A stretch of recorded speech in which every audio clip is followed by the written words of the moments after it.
I had a thought the other day, which is usually dangerous for me. I was looking at all these Switch games basking in the glory, and I was thinking, if for whatever reason I ever had to sell my game, if I could only keep 10, what 10 would those be? Like, what games could I just not live without? And that thought led to another interesting thought as I realized it wasn't necessarily the best games on Switch. I've already finished them. So do I really need to hang on to them? Do I really need to keep them? Am I ever going to play them again? Which games insert themselves into this freaking Switch in and out and in and out and in and out time and time again on a monthly basis? And that's how I got my top 10. I do not think the games on my list are the best games on Switch. These are my personal favorite games that I come back to time and time again. Feel free to leave your 10 down below because everyone's gonna have really different games when you think about it. People that might have big families might have a list full of party games. Or maybe if you're the kind of person that enjoys only playing solo single player games, your list ain't gonna have any co-op or multiplayer games in it because all you need is some single player goodness to get you through the weekend. I don't know what you're about. This is just what I'm about. So leave it down below and don't judge me. Don't judge me. Is this all making sense? Have I dragged this intro out long enough? Oh, with all that said, this happened the other day. So you're really dumb. What, me? Yeah. Why? Why would you say that? Where do I even begin? You can't spell to save your life. You're terrible at graphic design. You never learned how to actually play guitar. You're even screwing up editing this right now. Look at this. What's happening here? Shut up. Where would I even learn all of that stuff? Maybe on Skillshare? You know, that incredible online learning community where millions of people come together to take the next step in their creative journey with thousands of inspiring classes, and they sponsor you like every single month, so how about you actually use them? As I have said many times before, I do actually use and love Skillshare. Recently, I took Geordie's masterclass on Premiere Pro, and I learned how to build scenes and create cool effects. And in the past, I have taken courses on how to learn guitar. I just forgotten everything that I learned, but that's totally on me. And the first 1,000 people to use my link down in the description will get 2 months of free Skillshare Premium, so you can explore your creativity. Well, technically it's my link, but yes, click it down below. Nah, you can't own a link. Besides, it's mine, it is mine. I mean, you two are fictional versions of me that I created and you couldn't even exist together without my editing capabilities, so technically it's my link.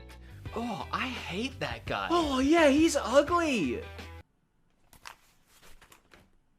So starting with number 10, I had a really hard time filling this spot because there was 15 other games that I kept switching in and I couldn't make my mind up, and ultimately I settled on Pokemon Sword and Shield, which might surprise a lot of you because I had a love-hate relationship with it for a while, but here's how I broke it down in my head. I have put in over 100 hours into the game, and I have my main team of fellas who I love and adore. I caught myself, and it took a long time to hatch them, a shiny Lucario, a shiny Dragapult, and I was gifted a shiny Toxicity from a fan. I love my guys, I love my fellas. I wouldn't feel right selling and getting rid of the game and never being able to check up on them again, but that personal attachment aside, there's DLC, and that was ultimately the clinch pit for me in this. And there's more DLC, that was the big thing. Whatever the heck, the Tundra, the Icy Tundra of Death, I don't know what they called it. I can't miss out on that. That DLC and the game in general is a perfect jump on Switch when I don't know what else to play. It's just casual chill,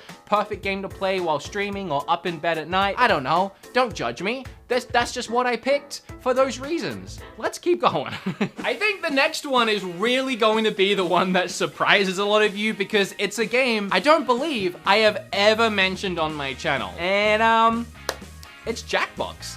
Really random, I know. Kim and I, we saw Jackbox on the Switch and we decided to download it and try it out. If you don't know what it is, it's a ton of mini party games, but then you actually play the game with your phones. And there's a bunch of different Jackbox packs. Personal favorite is the third one because it has Quiplash and it has Trivial Murder Pursuit or whatever it's called. Every time Kim and I have friends over, which hasn't happened in a long time because COVID, but every time we have a group of friends over, it's the first thing we want to do. We are those people. You know how you have that group of of friends that every time you go over, they just have to bust out their game of choice. Like, you have your Uno friends, you have your board game friends, freaking Lord of the Rings, Dungeons and Dragons style. I wish I played Dungeons and Dragons, but you know what I mean? Well, Kim and I, we're the Jackbox friends, where if you're coming over to our house, you know that you're gonna be subjected to at least a few rounds of Jackbox. And for that reason, I can't get it off my Switch. I can't lose it. It's too much fun. We love it too much. So I know it's a really random number 9, but it's a lot of fun, and that's my number 9.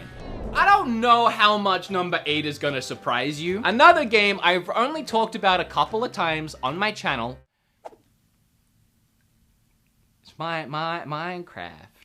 So, Dragon Quest Builders 2. That's a game I absolutely fell in love with. I had never played Minecraft, and everyone was telling me to try Minecraft. So, the one video I have on my channel about Minecraft is me playing Minecraft for the first time. I was maybe gonna make it a series, but it was just a mess. I had no idea what I was doing. Trying to play Minecraft for the first time is really hard, because I had no idea. It wasn't a bad video, but I just never talked about Minecraft again after that. However, I kept playing it. But I think I play Minecraft weird. Minecraft has become that game for me that whenever I run out of new games to play, which I know it really shouldn't happen, but sometimes I just don't feel like playing anything in particular, I always end up circling back around to Minecraft because I really enjoy that feeling of starting a brand new world, just completely fresh, forgetting about anything I've done before, exploring this brand new randomized area, digging, finding iron and gold, making myself a little iron armor outfit, and usually what I do is I keep playing until I have a little hut, a little house with a chest and a little doggo, and then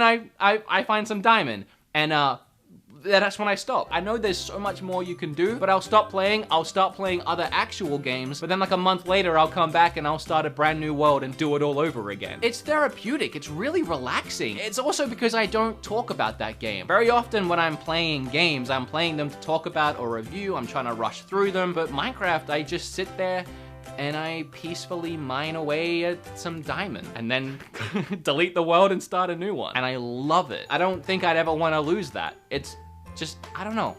Weird therapy. With games like Astral Chain and Fire Emblem Three Houses, I love those games. They're so good, but I get stuck at that same position on a list like this where I'm like, yeah, they're great, but I don't see myself needing them again now that I finished them once or twice already. In saying that, I don't think I would ever want to be without Dragon Quest XI-S. Not so much because I want to replay it again and again and again more than I already have, but because I absolutely fell in love with that game to the same level that I fell in love with Ocarina of Time the first time I ever played it. I'd never played a main series Dragon Quest game before, and I really didn't know what to expect, and I immediately felt like I had missed out on years and years of a franchise that I would have absolutely adored my entire life. And this, again, is very personal and a very weird reason to keep it, but I feel attached to it. I feel a connection to that game, and I just wouldn't want to get rid of it because it wouldn't feel right. Will I play it again? I don't know, because I don't know if I have time, but I don't want to let go of it. And I also ultimately decided that it was worth a spot on the list because on Switch, it is the definitive version of the game. It has a brand new symphonic soundtrack. It has a 16-bit mode where you can switch between the HD and 16-bit. And while visually it takes a little bit of a hit over the PlayStation 4 counterpart, I still think it looks gorgeous and plays perfectly on the system. For those reasons, I really do feel like it's the definitive way to play the game. Number 6 is Mario Kart 8. How could I not have Mario Kart 8? I don't ever play Mario Kart 8 on my own. I did when the game originally came out on Wii U, and then even when the Deluxe launched on Switch, I couldn't get enough of that game. I love it. It's the best Mario Kart, but now it's specifically reserved to when friends want to play a game, either online or when they come over. Mario Kart is always a go-to. I love Smash, but Smash, it really involves a particular set of skills. Whoever is the more skilled player is going to be the one that wins every single time, and that gets a little frustrating for the other people playing unless they get lucky or they really do well for a change. But Mario Kart 8, I feel like even when you're losing, you're winning. It's just so much fun, and really, all it takes is one blue shell or a couple of slip-ups and anyone can win. And having said that, I usually don't lose.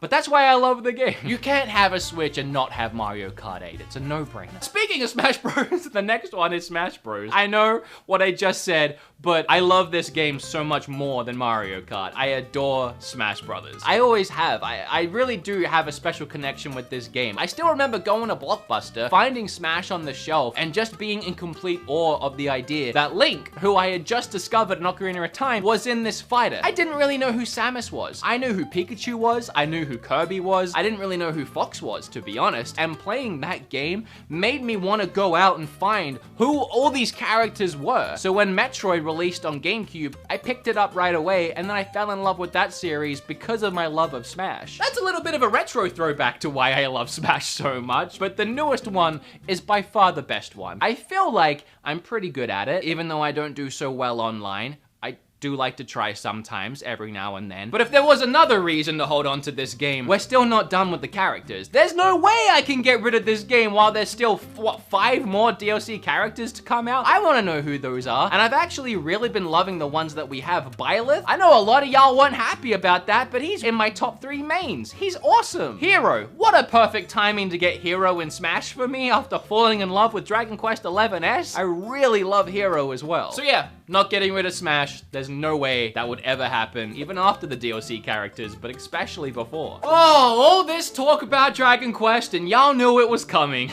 Number 4 is Dragon Quest Builders 2. Dragon Quest Builders 2 is easily the game I've spent the most amount of time in. And it's not one that I feel like I'm done with, even though I haven't played in a while. I still want to dive back in. I just need to find the time to do it, but it's not a game I am willing to get rid of at all. And even if this was a list of 10 must-own Switch games, you better believe I would still put that one in the list. It also has a really long, fleshed out, and charming story that you can play through, and then once you finally hit the end of that, you're just free to do whatever you want and build whatever you want. Even talking about it now, I really want to get back into it. Maybe that's a game I can jump on and stream soon, because I never finished my aquarium I was building. I never finished a lot of things.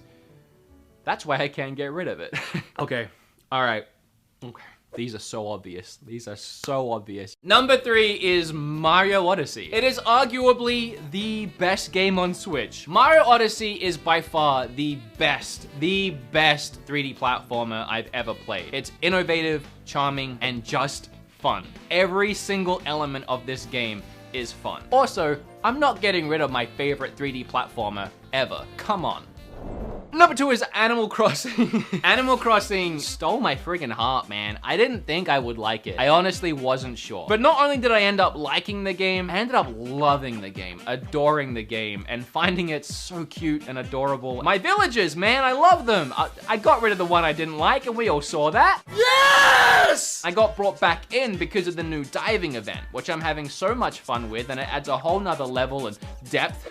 Get it? Depth. That event brought me back into the game, and all my villagers were like, we haven't seen you in a month. What you been up to? I felt so bad. I can't leave them forever. I at least need to check in once a month and make sure they're all doing okay. On top of that, Nintendo have already said that they're gonna be continually updating this game for like 3 years. And seeing such big additions like being able to go diving and the entire mermaid craftable items and all of that, I would hate to miss out on future events like that. I'm really excited to see what's coming. Also, it changes every season. I haven't seen it snow in the game. They change bugs and fish and all that stuff every month. Like, there's always something new to do in this game. It's a living, breathing ecosystem that I can't just get rid of. Once you start, you really can't stop. Unless you hate the game and you don't care about your villagers, and then, you know, you do you, pal. All right, okay, fine. You all know what number 1 is, but let me really quickly appease some of you that are just so frustrated that I didn't mention your favorite game, and do some really quick blasting through special mentions. Mario Maker 2, Splatoon 2, Goose Game, Fire Emblem 3 Houses, Luigi's Mansion 3, Stardew Valley, Golf Story, Celeste, Hollow Knight. All of those are fantastic, incredible, beautiful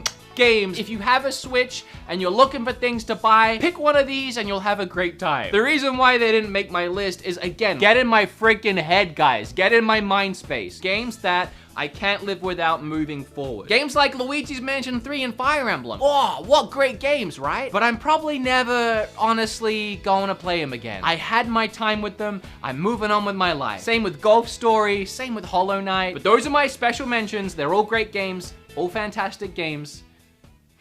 All right, okay. My absolute number 1 that I just could not sell. I could not, y'all know it.